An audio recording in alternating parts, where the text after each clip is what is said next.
ইতিমধ্যে অসমবাসীয়ে প্ৰতিক্ৰিয়া প্ৰকাশ কৰিছে। অসমৰ সংখ্যালঘু ৰাইজে ইতিমধ্যে পৰামৰ্শ আগবঢ়াইছে, যাৰ বাবে দল ত্যাগ কৰিছে। আজি ৰেজাউল কৰিম ডাঙৰীয়াৰ নিচিনা এজন ব্যক্তি গোটেই অসমৰ চিনাকি মুখ। ৰেজাউল কৰিম ডাঙৰীয়া সংখ্যালঘু জাতিৰ বজ্ৰকণ্ঠ। এই ৰেজাউল কৰিম ডাঙৰীয়াক যেনেদৰে অপমান কৰিছে, মই ভাবোঁ গোটেই অসমৰ সংখ্যালঘু মানুহক অপমান কৰিছে। গতিকে এই অপমান কেতিয়াও সহ্য কৰিবলগীয়া অপমান নহয়। গতিকে এই অপমান কৰাৰ পিছতো আজি কিছুমান কংগ্ৰেছী ব্যক্তিসকলে ৰেজাউল কৰিম ডাঙৰীয়াৰ পক্ষ ল'ব লাগিছিলে, লোৱা নাই। ৰেজাউল কৰিম ডাঙৰীয়াটো একো ভুল কথা কোৱা নাই। ৰেজাউল কৰিম ডাঙৰীয়াই বৰ অসমৰ কথা কৈছিলে, ৰেজাউল কৰিম ডাঙৰীয়াই সম্প্ৰীতিৰ কথা কৈছিলে, ৰেজাউল কৰিম ডাঙৰীয়া উজনি নামনি সকলোৱে একেলগে থাকিব লাগে। এই কথাখিনি কোৱাৰ পিছত যেনেকৈ বিকৃত ৰূপ লৈ গোটেই অসমত যেনেকৈ তোলপাৰ কৰিলে, সেই সময়ত কংগ্ৰেছী কিছুমান হয়তো দালাল শ্ৰেণীৰ কিছুমান লিডাৰ আছে, কিছুমান নেতা আছে, সেই নেতাসকলে এটা প্ৰতিক্ৰিয়া দিব লাগিছিলে। একটা জাতিক অপমান কৰাৰ পিছত এই নেতাসকলে এটা প্ৰতিক্ৰিয়াও নিদিলে। এই নেতাসকলে আমাৰ জাতিৰ কি উপকাৰ কৰিব? এই নেতাসকলে আমাৰ সংখ্যালঘু জাতিৰ কাৰণে কি উন্নয়ন কৰিব? আজি কংগ্ৰেছ দলৰ কিছুমান বিষয়ববীয়াই বিজেপিৰ লগত হলিগলি কৰি আজি বিজেপিৰ চৰকাৰ চলাই আছে। আজি দেৱব্ৰত শইকীয়াৰ নিচিনা এজন ব্যক্তি ৰেজাউল কৰিম ডাঙৰীয়াক বিজেপিৰ এজেণ্ট বুলি কৈছে।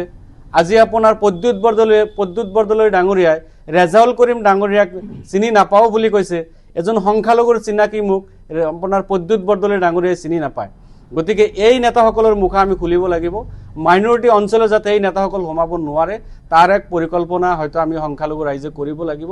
আৰু ইতিমধ্যে ৰেজাউল কৰিম ডাঙৰীয়াই যিহেতু দল ত্যাগ কৰি আহিছে, নিশ্চয় এই সম্পৰ্কে ৰেজাউল কৰিম ডাঙৰীয়া এটা সঠিক সিদ্ধান্ত ল'ব।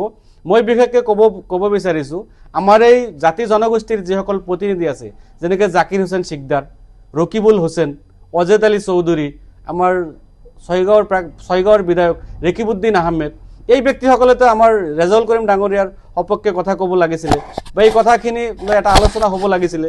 কিন্তু এই ব্যক্তিসকলেও ৰেজাউলৰ পক্ষত এটা কথাও নক'লে, নিমাতী কইনাৰ দৰে বহি থাকিলে। জাতি যিমানেই বিপদত নাথাকক কিয়, জাতি যিমানেই সংকটত নাথাকক কিয়, এই ব্যক্তিসকলে কেৱল দালালি কৰি যায়।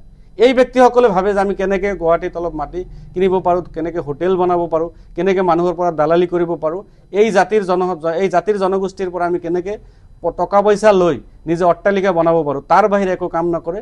এই নেতাসকলক আমি চিনাক্ত কৰিব লাগিব।